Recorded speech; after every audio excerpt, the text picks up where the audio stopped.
सात संगत जी, धन निरंकार। सात संगत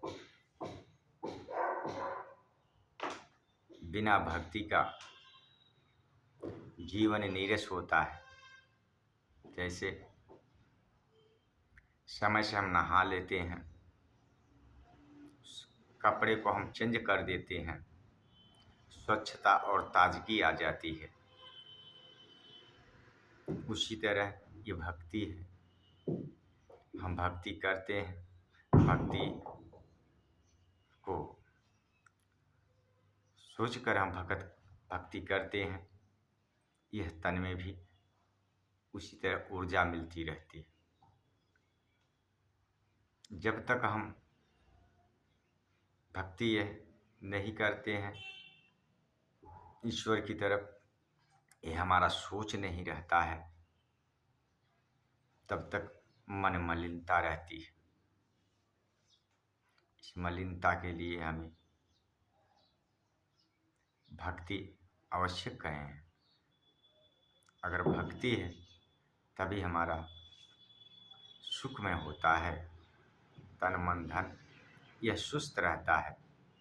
इसलिए कह रहे हैं, निरंकार को जो नर जाने योनि में ना आएगा।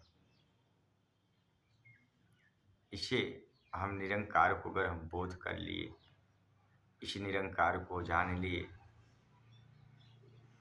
यह जो योनि का चक्र है, जो बार बार हम यह जन्म धारण कर रहे हैं, इससे हमारा मुक्त हो जाती है, मुक्ति हो जाती है।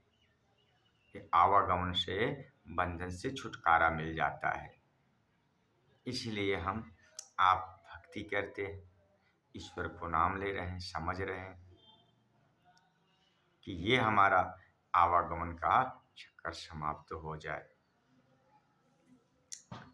निरंकार को जो पहचाने मरने का दुख पाएगा। जो इस निराकार को जान लेता है वह मरने का भी छुटकारा नहीं। क्यों? मरता मरता जगमुआ मरब न जाना कोई, ऐसी मरनी जो मरे फिर से मरब ना कोई। कैसी मरनी?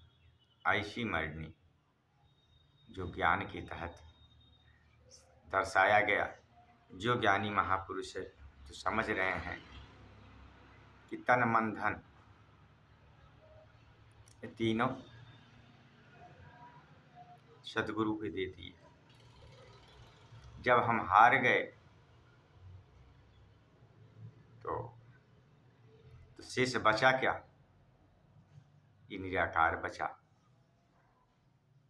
जब निराकार बचा और इस निराकार में हो गए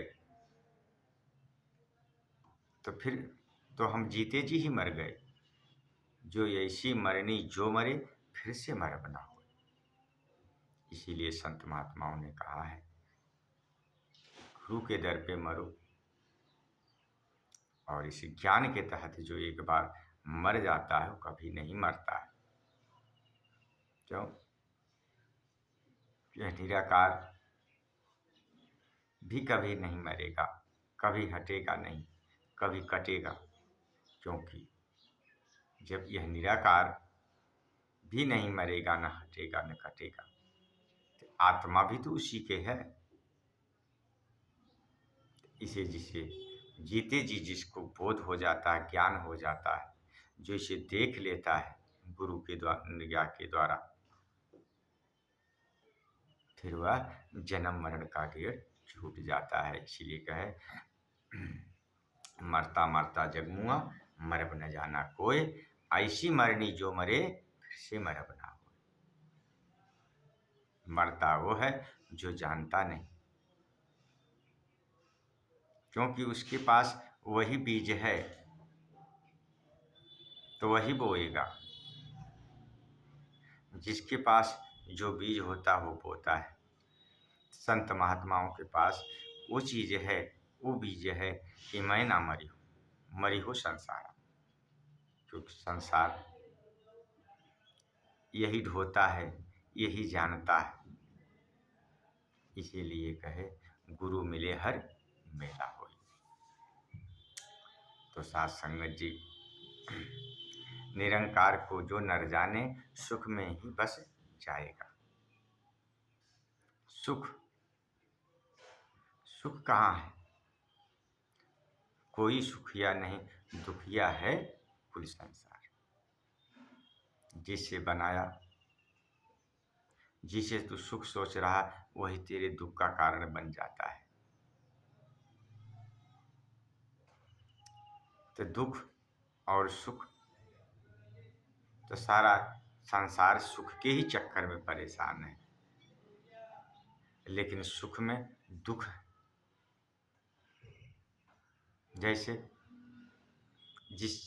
जैसे 4 बच्चे हैं, चारों 4 किस्म के हैं। एक तो छीना झपटी मार काट तमाम। तो जिस पिता की लालसा थी कि सुंदरता सब कुछ अच्छा किया, आज उसी में से एक गलत हो गया। अब दुख किसको लगा? सुख तो सोच रहा था। ये संसार का रीत है, सुख में बस जाएगा। सुख में जो इसको जानता है, इस निराकार पारब्रह्म परमात्मा को जानता है, वो सुख में हो जाता है। क्यों? जो सब कुछ समर्पित कर देता है। इसलिए करे हारे से तो हरि मिले, जीते यम के द्वार। क्योंकि यह समय के सदगुरु के चरणों में जाकर वह हार जाता है। सब तेरी कृपा है, तो हारे से तो हरि मिले। निरंकार को जो जाने, दुख नजदीक न आएगा।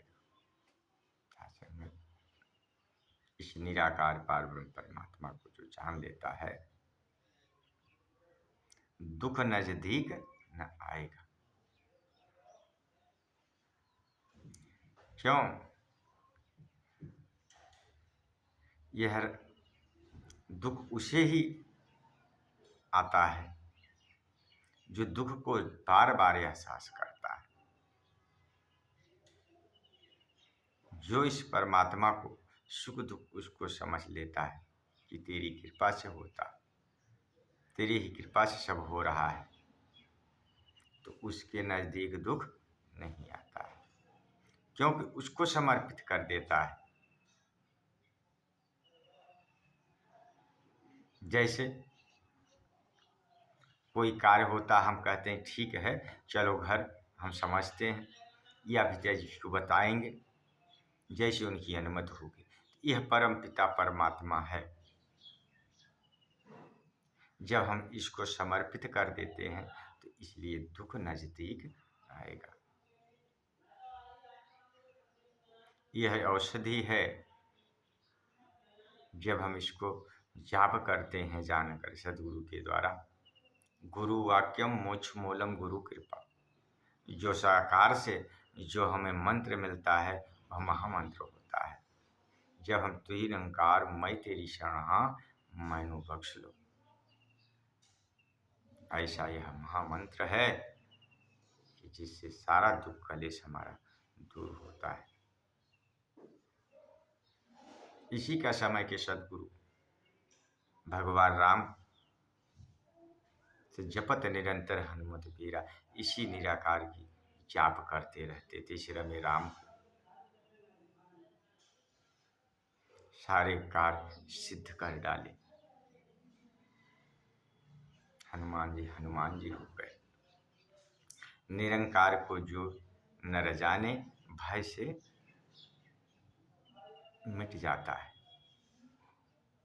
भय उसे लगता है जो इसको नहीं जानता है। जो इसे जान लेता है, इस निराकार पारब्रह्म परमात्मा सर्वत्र को, सभी घट में तो यही है।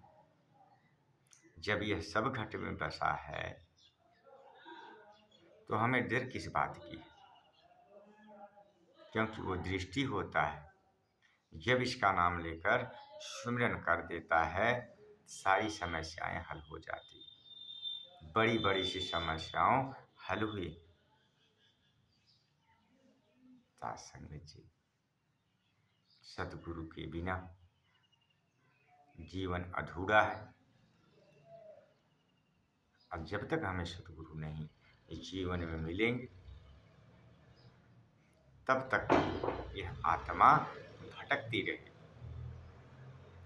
इसीलिए संसार में हर इंसान हर ढंग से भक्ति कर रहा है। इस भक्ति जो आत्मा और मेरे परमात्मा से मिला दे। क्यों? कबीर साहब ने कहा है, जब लग गुरु मिले नहीं साचा, तब लग गुरु करो 10 पाचा। जब तक यह मन न मान जाए, जब तक ये समझ में न आ जाए धर्म ग्रंथों के वेद के द्वारा, तब तक हम गुरु बनाते जाए। जब यह मान जाए, समझ जाए, से सब कुछ नहीं बचता है, तब हम समर्पित हो। क्योंकि राजा जनक बात आती है, जब तक इस सही मायने में जवाब नहीं पाए, तब तक नहीं माने। जब अष्टावक्र सही जवाब सही ज्ञान दे दिए, राजा जनक जनक हो गए, विदेह कहलाए। धन्यंकार जी।